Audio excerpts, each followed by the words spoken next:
Good morning. This is lesson 10.2, estimating sums and differences of mixed numbers.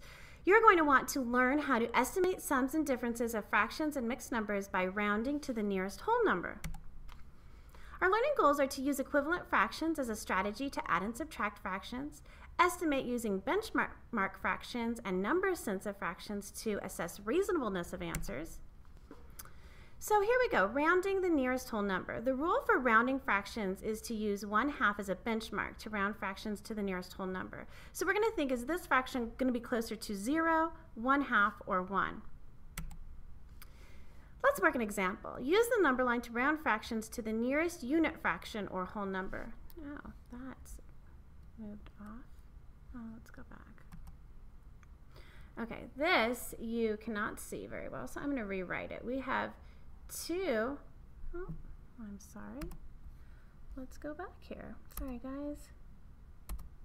Okay, I'm going to rewrite this, so disregard this. We have 2. Now, let's erase that.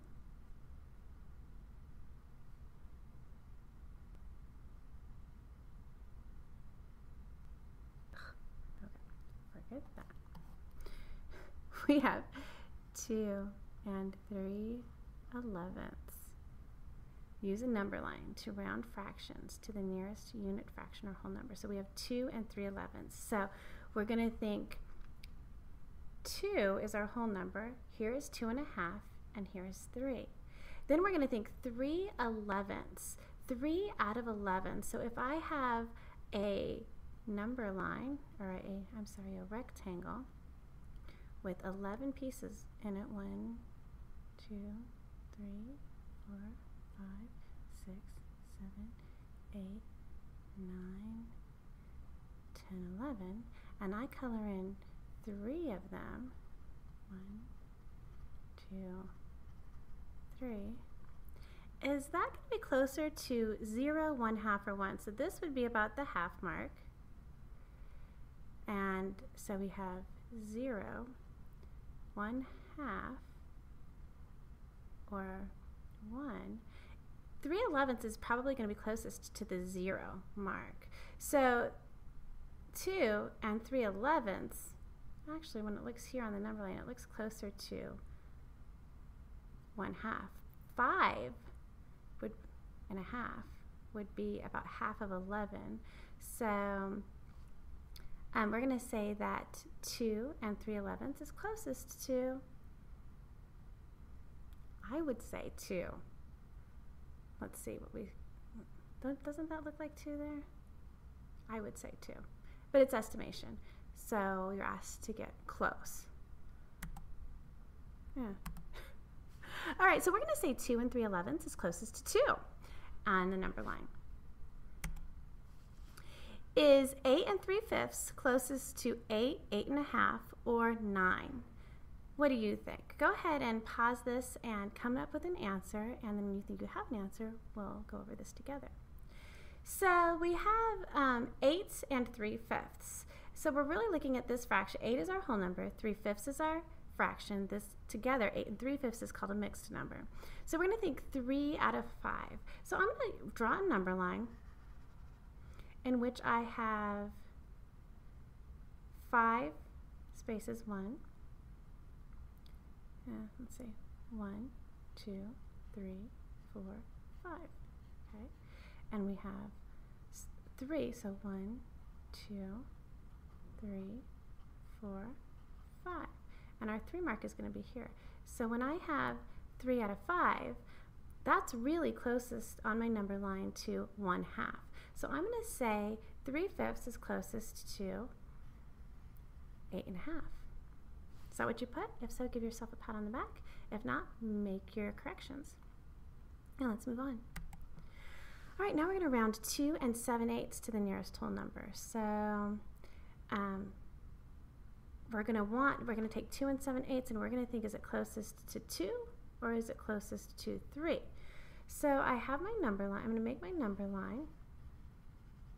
Sorry, that's kind of a wonky number line. And I'm going to make it with 8 equal parts in it. So here's my beginning, here's my end. 1, 2, 3, 4, 5, 6, 7, 8. Those aren't very evenly distributed. I'm sorry. In a true number line, it would be. And so then we're going to count up 7 parts. Where's my dot? 1, 2, 3, 4, 5, 6, 7. That's going to be right here. So we can see that, let's see, we'll say that this is 0, this is 1. And we can see that my mark is really a lot closer to 1 than it is to 0 or even to a half, which would be somewhere in the middle here. So we're going to say that 2 7/8 is closer to 3. So our closest whole number would be 3 because 7/8 is closer to 1 and 2 plus 1 would be 3. Let's move on. Here we have 5 1/3. We want to round that to the nearest whole number. Well, if I make a number line, and if this is 5, and this is 6, and this is 1, 2, 3, and I have 5 1/3 right here, that's really going to be close to either 5 or 5 1/2. But since it asked me to round to the nearest whole number, I'm not going to make a mixed number. So I'm going to say that's really closer to 5 than 6. So that's going to round to 5. All right, let's move on. This is your challenge problem. Jill and her mom are going to prepare some foods for the school bake sale. They can choose to bake any of the foods in the chart. They can bake as many different things as they like. Use the charts to answer the questions. A, estimate the amount of flour needed to make 4 pumpkin pies. B, would it take more sugar to make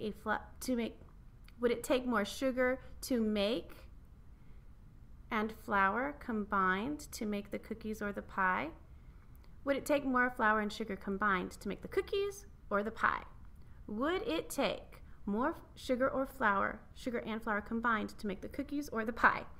All right, yeah. Thanks, Mrs. Langford. And C, estimate the amount of flour needed to make everything listed on the chart.